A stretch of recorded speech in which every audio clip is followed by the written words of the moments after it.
Good day to you again, and welcome to another edition of Facing the Nation.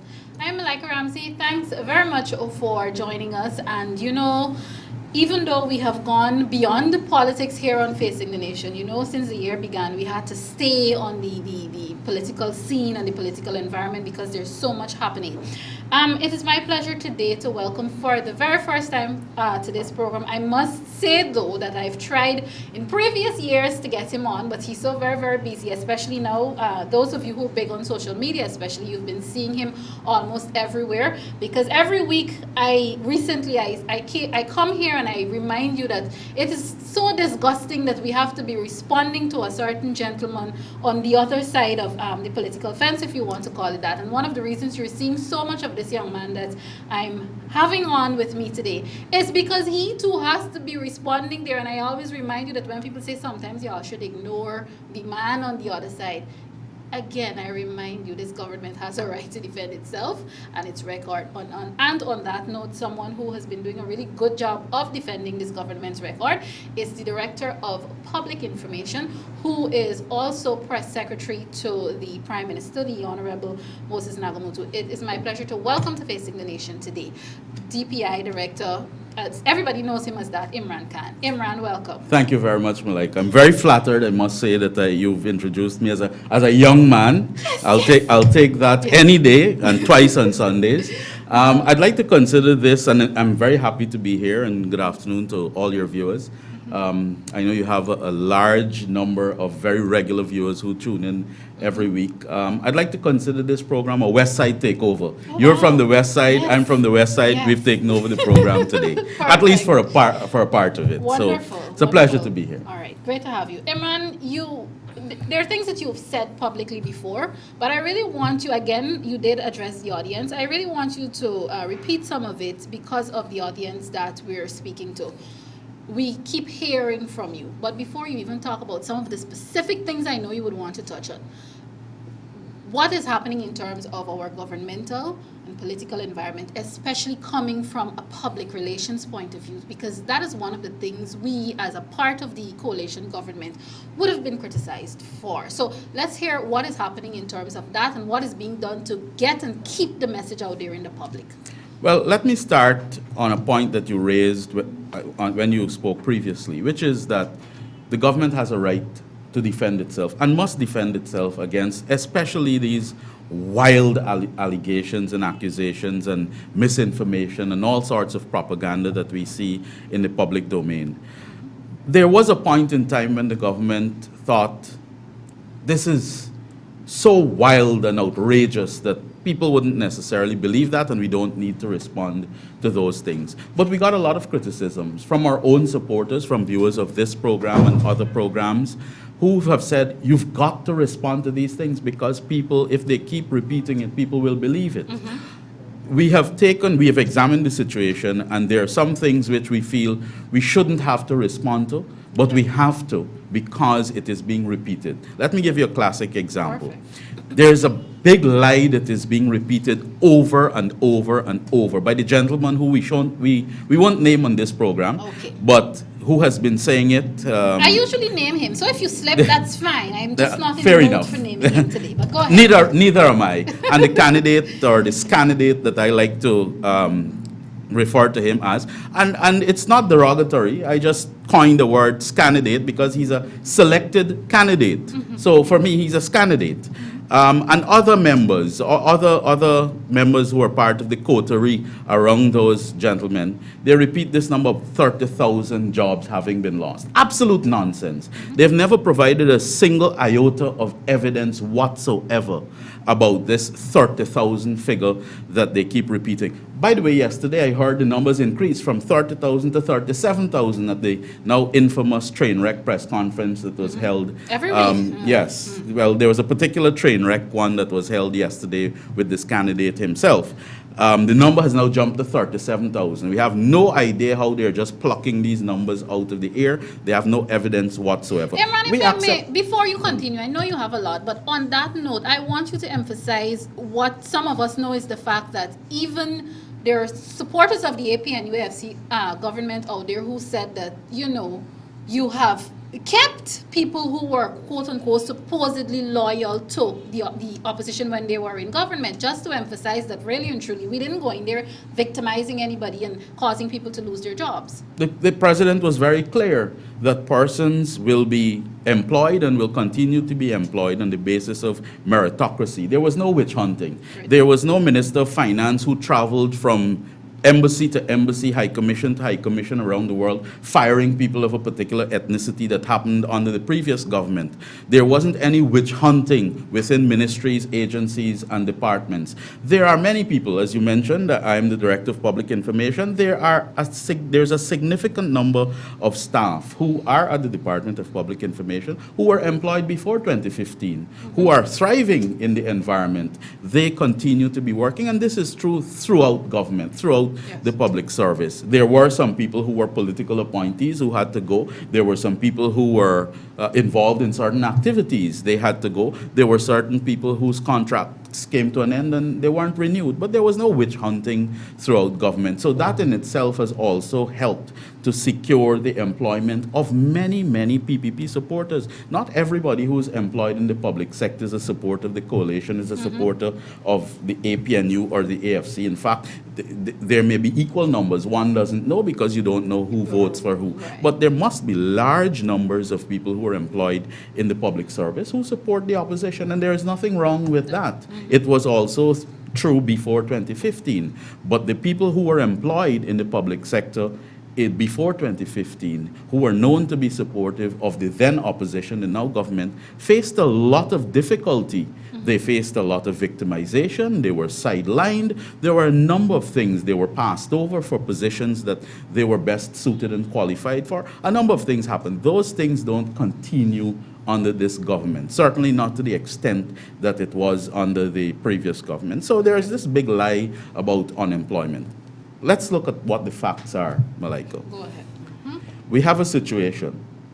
They're talking about 30,000 jobs lost. There has been, because of the right sizing of Gaisuko, there has been some job loss. But all of the persons who have lost their jobs, a few thousand, under Gaisuko have been paid severance. A lot of those people have used their severance payments, and these are significant amounts. It's not $10,000 or $20,000. These are hundreds of thousands of dollars of severance payment, in some cases millions of dollars of severance payment. They've used those to start businesses. I know a gentleman on the west coast of the West Bank of Demerara who has started a chicken business, another person who has acquired a vehicle and is doing taxi services. There are a number of people who have used that severance payment to improve the quality of their own lives and the lives of their families. They no longer have to wake up at 4 o'clock in the morning and spend hours in doing back-breaking work in the fields, in the hot sun, suffering all kinds of ailments and illnesses and so on, at the mercy of snakes and other vermin. They don't have to live that life anymore, that back-breaking life in the fields. They have improved their quality of life, not only for themselves, but their families. But you have a situation where Answer McCall, for example, has opened a Suzuki dealership. Yes. That's jobs. You may see it within the context of there may be 20, there may be 30, there may be 40 people working there. But it goes beyond the 20 and 30 and 40 jobs. A big company like Answer McCall doesn't just wake up one morning and say, oh, let's open a Suzuki dealership in Guyana. Yeah. They would have done their research. They would have looked at the economy. It means that there is a demonstration of confidence in the Guyanese economy. They are selling new vehicles. They would have ascertained through research and data that there is a demand for new vehicles. There's perhaps a demand for the brand of vehicles that they are putting on the market. Therefore, there has to be a case of greater disposable income or access to income to secure a vehicle. They would have done that research, and they would have had the confidence that, yes, Guyana is a place that we can invest in. Another big company, Banks DIH. They are announcing record profits. DDL is undergoing massive expansions. These all represent jobs. I have said recently on another television program that Guyana is undergoing a small and medium-sized manufacturing explosion. These products that are out there in the supermarkets, in the shops that many of your viewers and people in Guyana are purchasing and are using and are very happy with, are not just falling from the sky. Every single product that is on the supermarket shelf, whether it is plantain chip, whether it's a spice, whether it is a juice, whether it's a sauce, whatever it is represents job and job creation. So there are thousands and thousands of jobs that have been created since 2015 to date, but you don't hear that on Church Street or on Robb Street. Good. You're talking about 2015 to date. How would you respond now? Because you're talking about jobs. You used Anson McCall as an example, Banks DIH.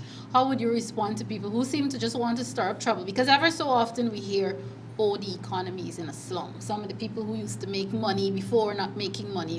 What are your sentiments in responding to those kind of comments? Because you did say, the unfortunate thing is, I can't remember who said it, but if you tell a lie long enough, it becomes the truth. And you keep hearing, every now and again, you would hear, oh, the economy is in a slum. And somebody can jump up and say, yes, it's true, because I don't make the money I used to make before 2015. Your sentiments to those Well, comments? there is no doubt that there were some areas that were thriving before 2015. One of those, and perhaps the most prominent, was the narco trade, the underground economy. There were a number of people who were making big money from that trade. Guyana had become effectively a narco-state. I don't need to go over the facts. We had blood running in the streets because of those drug gangs and what they were doing. Guyana was a transshipment point, a major transshipment point for cocaine, moving out of South America to North America and Europe. We know every week almost. They had cocaine in timber, they had cocaine in suitcases, cocaine in chicken, cocaine just about in everything coming out of Guyana, whether by air or sea. Prior to 2015. The public knows this. This is not, I am not repeat or manufacturing anything. These are matters of fact. That has changed. There were a lot of people who were thriving in that narco trade economy, whether at the top level, the medium level, or the bottom level, the guys on the corners who were getting money just to act as lookouts. That is no longer in place. It is no longer the case. So yes, there would have been some people who would have been making especially easy money in that system prior to 2015. Now the economy is being more regularized. We are operating, as every society does, every decent law-abiding society does, on the basis of rules and regulations. And that is how we are going to progress as a nation. It was a house of cards prior to 2015, where you have a lot of drug money circulating. People are making easy money. People are spending $1 million, literally $1 million on a bar bill at Palm Court a night. $2 million. Champagne is popping like the world is going to end. That was the kind of thing that was happening prior to 2015, but it was all related to drugs. And drugs doesn't just come by itself. It has heightened crime. There is murder. There's kidnapping. We know all of these things happen. An American diplomat was kidnapped prior to 2015 in this country. We haven't had that situation since. We are now more a law-abiding society. We're a society operating on the basis of rules and regulations where people can be comfortable. They're more safe. I can talk about piracy that was on the rampage prior to 2015. Fishermen were literally holed up in their homes, not being able to eat or earn money, particularly in Berbice, because they were afraid to go on the high seas. There was rampant piracy. Fishermen were being killed and tossed overboard, have things wrapped onto their ankles and their feet and being shot and tossed overboard, being drowned, murdered, slaughtered on the high seas. When last have you heard a case of piracy in Guyana's waters? It's not the case. We are a law-abiding society now, and we're moving in the right direction. We are developing, and we're developing at a pace that perhaps is not always as rapid as we would like, but we are moving in the right direction. And yes, there will be those people who will say, as you've said, Malika, well, money ain't running as much as it used to run before. But you've got to look at what was the source of that money. It was a lot of dirty money. It was a lot of blood money. We are now operating on the basis of legality and an environment that is structured on the basis of solid economic planning. Okay, all right, great. Viewers, if you're now tuning in today, my conversation is with the Director of Public Information, Mr. Imran Khan. We're talking all things politics and, of course, governance. You've heard him thus far, and I know one of the things you're going to also talk about, Imran, is the kind of development that we would have seen in, I should say, just a few short, 4 years, and we're approaching that soon. But even before you talk about that, you talked about the fact that we had sort of a squandering lifestyle. We would see people at the various clubs and bars and so on, and spending the hundreds of thousands of dollars in one night and so forth. What sort of impact you think? And the reason I'm asking this too, because one of His Excellency's mandates and platforms is youth, the country's youth. What sort of influence you believe that previous lifestyle would have had on our youth? Well, Malika, let me say there's absolutely nothing wrong with partying. There's absolutely nothing wrong with recreation, having a good time. But we know what happened under the previous administration in that regard with the squandermania at the government and executive level, with the super salaries and all that sort of thing. And we know what transpired in the entertainment industry with the drug dealers and the drug money and their people, and how that operated. When people were also afraid to go out and be in the same circles, because you never know who is going to be shot, who's going to pull a gun on who, and what sort of crime may have happened in that situation. There's nothing wrong with going to a show. There's nothing wrong to going to a club, having a great time, enjoying yourself. Everybody needs recreation. Some people like it more than others. There's nothing wrong with that. Young people in particular are known to embrace the entertainment industry, and that is supported. I know that there is an issue regarding the 2 o'clock quote-unquote curfew. It's not really a curfew. It is an enforcement of something that is there on the books. It is not a curfew that has been imposed or thought of and conceived and implemented. It is merely an implementation of something that is there on the law books.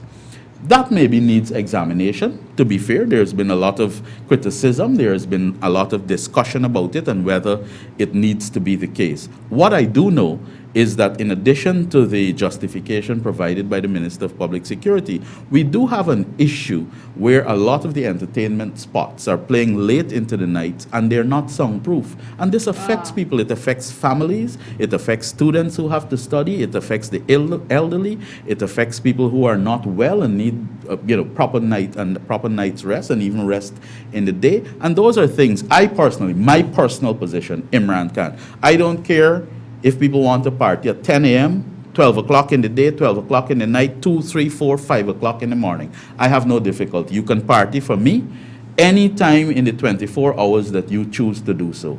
But you don't have a right to party and affect the lives of other people. If I or somebody else lives next door to a club or to an entertainment spot, you can run your entertainment spot once you have the proper licensing, but you have to do it within the confines of a soundproof environment, so that if you're playing music at a particular level, it shouldn't affect the people who live next door. And if you're going to have an open air event, there has to be regulation in place, where for an open air event, there has to be a cutoff time, so that the people who live in that area are not affected by it. So there are a number of progressive things that have happened under this government, particularly with regard to the development of young people, with regard to the development of persons who live in the hinterland, with regard to the development of people who are involved and interested in business. There, as I mentioned earlier, there's an explosion of small and medium-sized manufacturing. A lot of that is piloted out of the Small Business Bureau, where persons have been able to gain hundreds of millions of dollars in grants and small loans. I brought with me today a Progress in Guyana booklet. Yes. Everything in here is factual. It and is how not. Can people get that? And these are available at the Department of Public Information. We are distributing them nationwide. If you're interested in it, we have a digital copy online on the Department of Public Information website, where you can log on and you can download it. And if you're interested in a hard copy, you can come to the Department of Public Information on Homestretch Avenue, the NCN complex, and you can get a copy of this. Nothing in here, and I'll leave this copy with you, Malika. Nothing in here is manufactured. It is all factual. It is information that people can look at and they can make a judgment for themselves to see what it is that is being done by this government to improve the lives of Guyanese all across the board in a lawful way, and not on the basis of a narco-state where drug dealers are instructing the president and providing money to pay public service, public servants, and publicly saying it. Publicly saying it with full-page ads in the newspapers. We are not in that kind of country. We're not living in that kind of country anymore. We're not living on the basis of fear and victimization. We're living in a lawful country. We are more comfortable going to bed at nights. We are a respected country regionally and internationally. Yes. We've restored a positive image for Guyana. No longer are we the country where the president is walking around the Caribbean and the world with a begging bowl, begging for loans and that type of thing. And we're also we are in the initial stages of embarking on an oil and gas economy. There's a lot of work to be done, more work to be done to get us where we need to be. But Guyana is poised, as everybody has said, everybody who has spoken in an independent and fair and reasoned and rational manner has said, Guyana is poised for a takeoff. There's a tremendously bright future for Guyanese, particularly for the young people in Guyana and those who are willing to be a part of the economy by being industrious, by being innovative, by being creative. There's a bright future for young people in Guyana. Very great, perfectly said. I can't possibly not ask you, and I did promise you viewers in the beginning that I'll have you talk about what is happening in terms of the politics and the governance of it, meaning the parliament and all of that.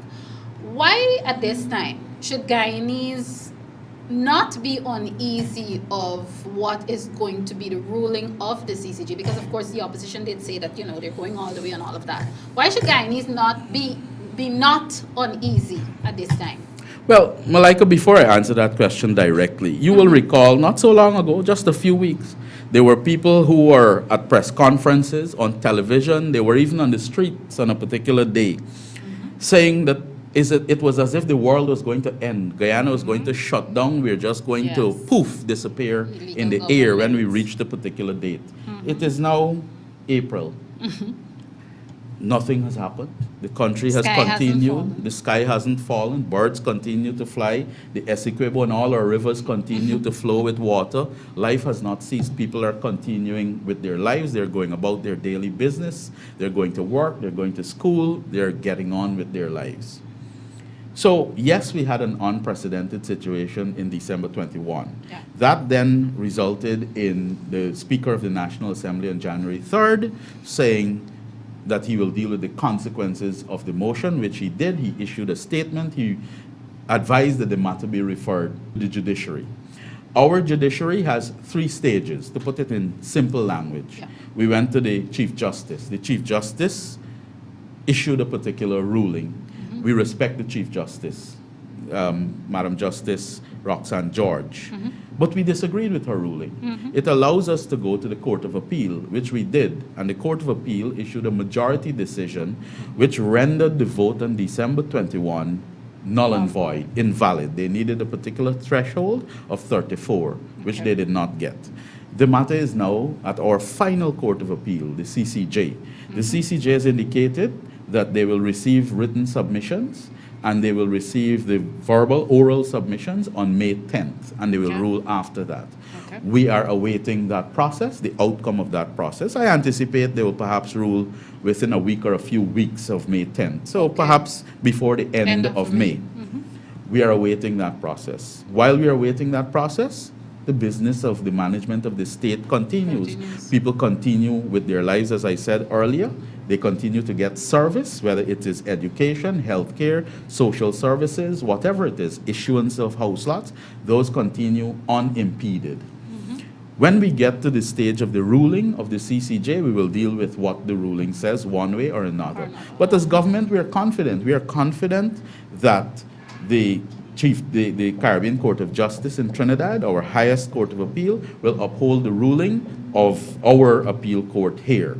We are very confident in our case. We believe that that case was well put to the Court of Appeal. It was well argued. It was received favorably in a majority at our Court of Appeal, and we believe that that will hold at the Caribbean Court of Justice, and the business of state will continue. And elections will be held when they're due.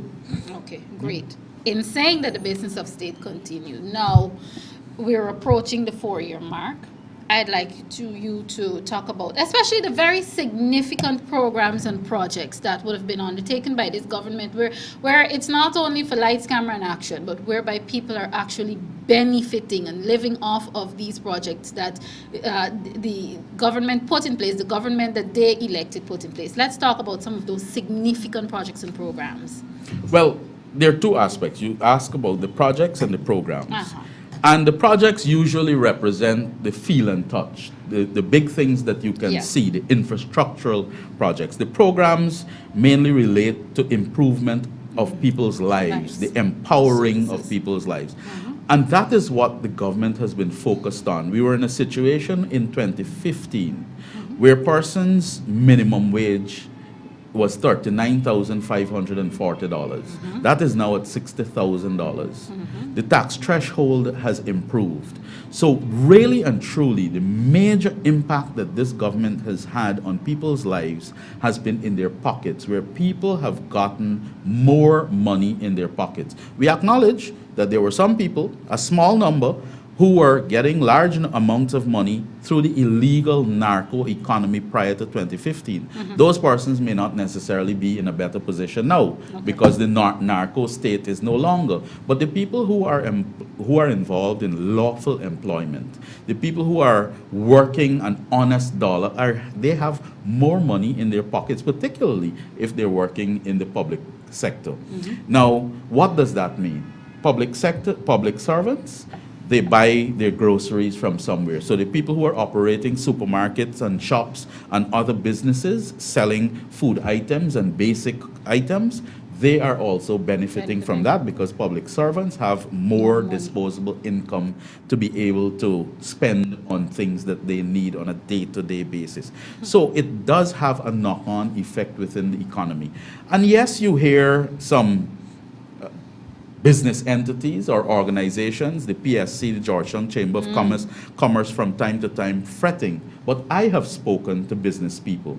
These are not people who necessarily hold press conferences and issue press statements, but they're telling me that they're in no worse a position than they were in prior to 2015. And I'll explain. And they're not necessarily politically aligned. And they're not politically aligned at all. But they've explained the situation to me. They don't want to go on record because they don't want to suffer victimization from their colleagues within the opposition and so on who they do business with.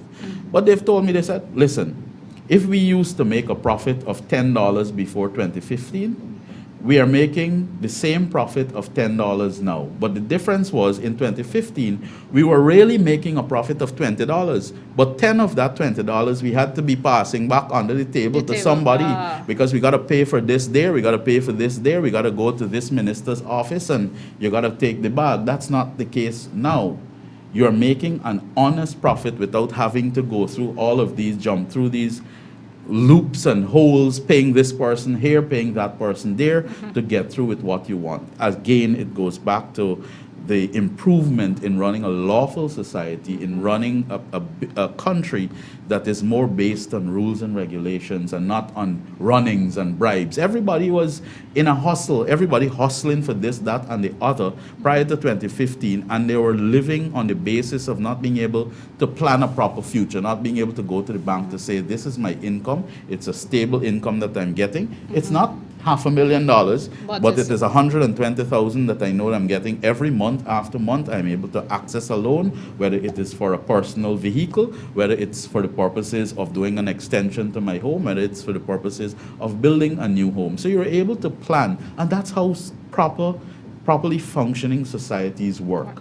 It's not about getting $500,000 this month, blowing it off, getting $20,000 next month, spending 3 months of not doing much and barely surviving, and then you get $1 million the following. You can't plan properly. You can't live properly in such a situation. And that was the kind of economy that some people, a small number of people, enjoyed and are benefiting from. And that small number of people, they're the people who are most vocal now. Because they were the ones who were controlling. That small number of people, they were controlling the flow of money in the economy. And that is what they're not able to do now. They're unhappy with, and that's why you hear a lot of chirping and complaining and fretting in the public space. touch on because right, you did define, you separated it, programs, projects. Touch on the projects and there are projects that the government has undertaken that there have been some criticisms. I can tell you one is the Durban Park. You still hear people fretting about that, a lot of noise about it. Let's talk a bit about that and the other projects that Guyanese have benefited from directly. Durban Park, let us not forget, was bush and jungle. Where it is right now is far improved from what it was prior to May 2015.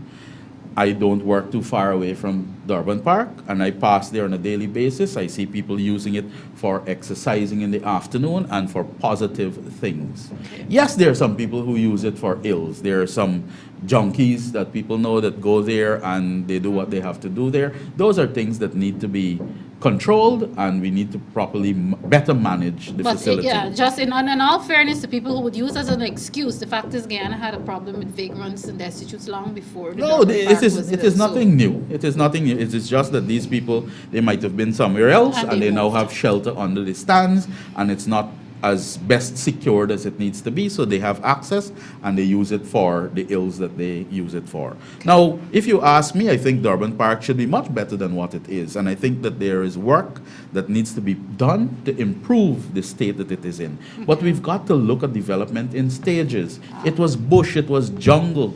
There was all kind of refuse that was being dumped there. It was a dump. It is now somewhere where people can go, they can exercise, they can do other activities there, and they can feel reasonably safe.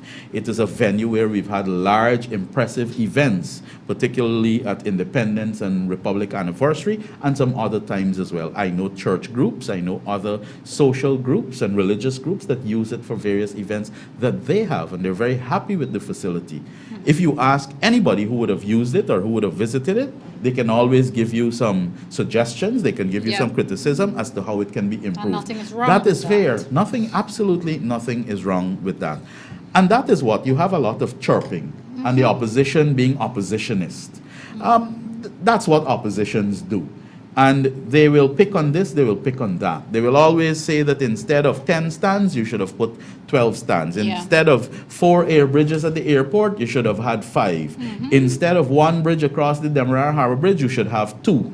Instead of 37 David Granger buses that are taking children for free in school in the morning, you should have 38. And instead of the buses being yellow, they should be red, or they should be purple, or they should be white. You will always have people, and they will stand up in Parliament and say this as well, and put it on the record. But if that is the criticism, fine. But we have 37 buses taking school children for free to school in the morning and back home in the afternoons that were not there before May 11, 2015. That is a matter of fact. We want there to be 38 and 39, and we want 50 more boats. But when you put 50 more boats, they'll say you should have 100. 51. So. They will say 51. But that's fine.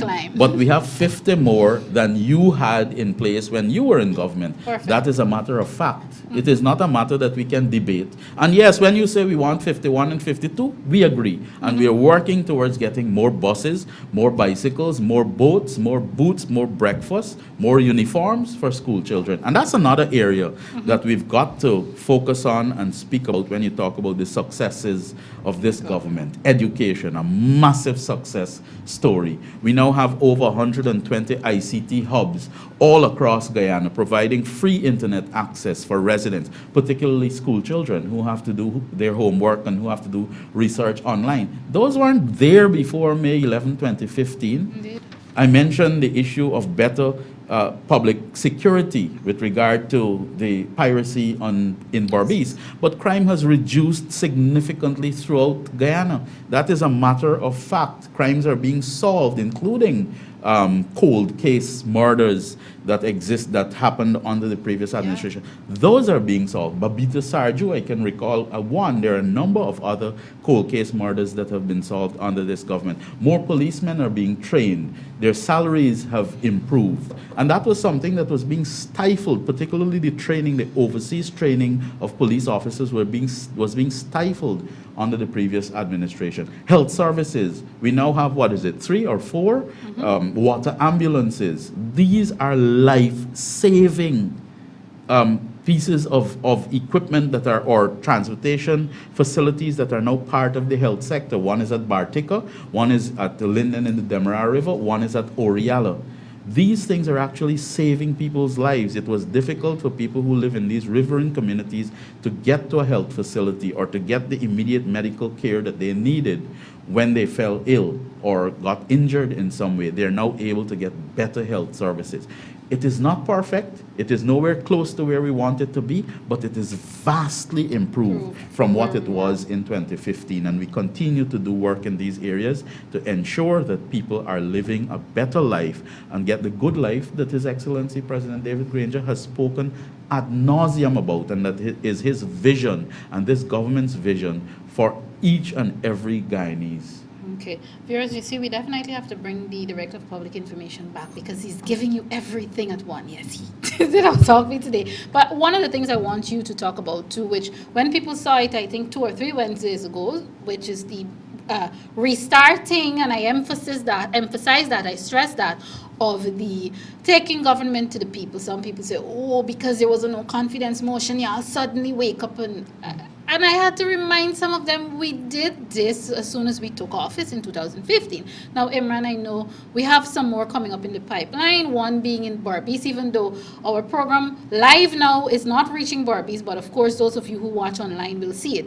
We're having an outreach in Berbice on Tuesday the 16th. I would like you to just briefly talk about that outreach and the fact that the government has taken on a series of outreaches coming up in the next 3 and 4 weeks, and so next month, basically. Of course, but it's a double-barreled initiative in Berbice. It's actually, in addition to the outreach that will happen from 10 a.m. to 5 p.m. at the Tain campus, University of Guyana, Tain campus in Quarantine, Cabinet is actually going to meet, because Tuesday, as you know, and a lot of your viewers will know, is Cabinet Day. Cabinet meets on Tuesday. Cabinet will meet in New Amsterdam, at State House in New Amsterdam, on Tuesday from 10 to about midday, and then the ministers will disperse to the Tain campus, where they'll be able to spend a few hours interacting directly with people after they would have met at Cabinet in Berbice. It is the first time that Cabinet will meet in Berbice under this government. But the officers from the various ministries and the agencies will be at Tain from 10 a.m. And then there will be a series of meetings all the way from Quarantine to East Bank, Berbice, and New Amsterdam, Upper and Lower and Central Quarantine, public meetings with various ministers at various places. We'll publish the schedule for that over the weekend on television in Berbice so that people can be aware as to where the meeting locations are so that they can turn out. And those public meetings will start at 5:30 and they will go on for a few hours for as long as people need them to go on to so that they can engage with their ministers. But I want to take up that point that you mentioned about people saying, oh, that this thing started as a result of the no confidence motion. The first taking government to the people outreach was held in 2016 at WIM. We then had another one at Anna Regina, and it was then done under the office of the Prime Minister. We had it at Anna Regina, and then subsequently there was a collaboration, and Minister Harmon, Minister of State, took over the initiative and did a fantastic job of taking government to the people. And they went a number of places, and there was massive turnout. New Amsterdam, Lethem, starting with Georgetown. right here at the Square of the Revolution in Georgetown, the Essequibo Coast. They were taken all across this country where people were able to come out. They were able to meet their government officials at the ministerial level, heads of department, heads of agency level, and including managers and various persons in those agencies and departments. They were able to lay their concerns to them. They were able to raise their issues, provide suggestions, criticisms, and those were taken on board. Yes, it should have continued with a greater level of intensity, but you have to also give yourself a period to go back and work on these issues. Yes. And there was always a plan to restart this initiative in 2019 to ensure that we continue to engage with the people. We heard them at the start of our term. They brought issues to us which we needed to spend some time addressing. Perhaps we should have started it a little early in 2018, but it was already catered for in the 2019 budget. It was part of the planning for this year of 2019. So this has nothing to do with what happened in the Parliament on December 21.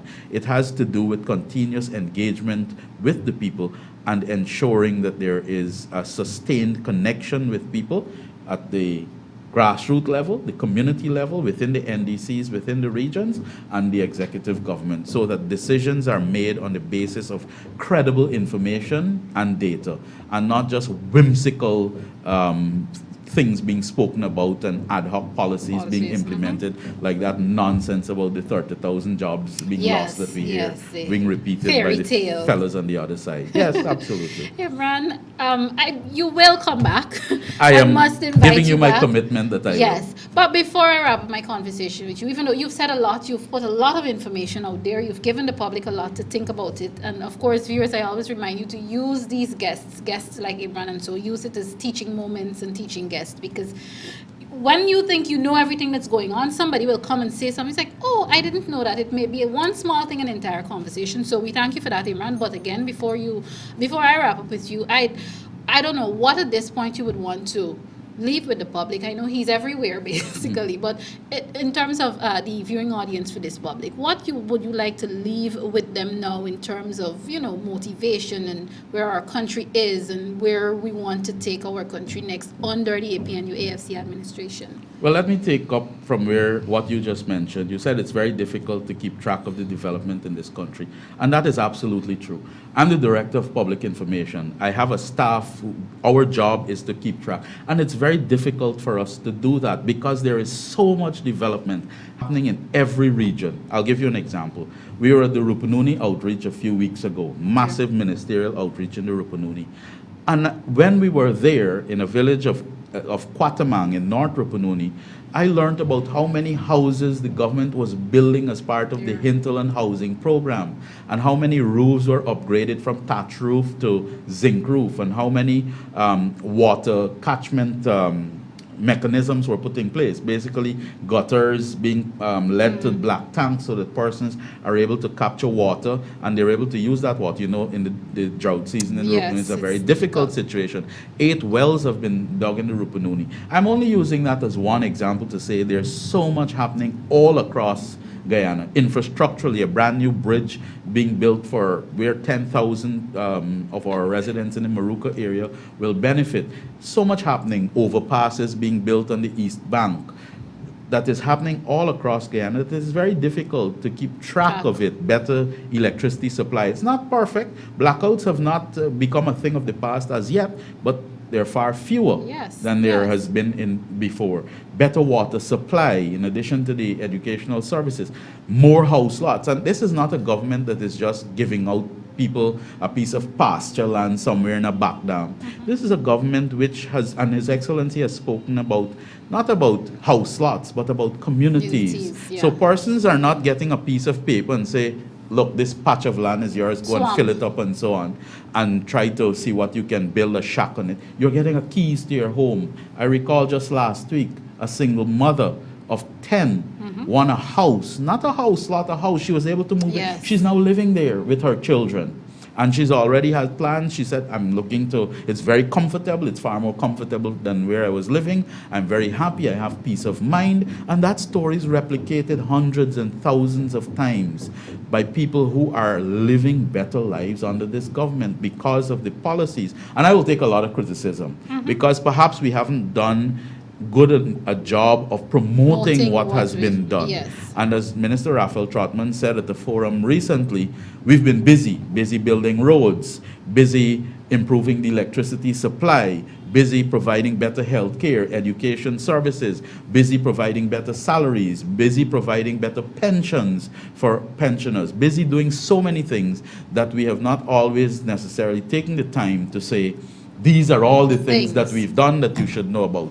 We'll try to get that information across more, starting with this booklet and a number of other initiatives, such as my appearance here in this program and on radio, so that people know more about what is happening in Guyana in a positive way, and they're not consumed by the lies, misinformation, and propaganda that they hear from that weekly press conference by the other Unfortunately, we have to hear it and we have to watch. Imran, it was a pleasure. Thank you so very much for coming and sharing with us. I'm going to have to apologize to my second set of guests because Imran, I allowed him. I'm not going to blame him alone. He took up some of the time, but again, when information is flowing like this, we need to get it out. So Imran, once again, thank you so much for coming on Facing the Nation. My pleasure, Malika. All right, Happy great. to be here. Viewers, what we're going to do is take a quick break. Those of you who are now joining and you missed this part of the conversation, before the end of the day, it will be loaded to YouTube and to Facebook. So again, this has been a conversation with the Director of Public Information and the Press Secretary to the Prime Minister, Honorable Moses Nagamootoo.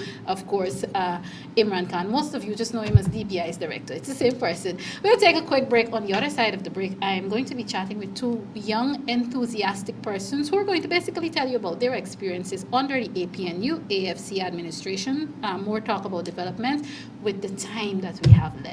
This is Facing the Nation.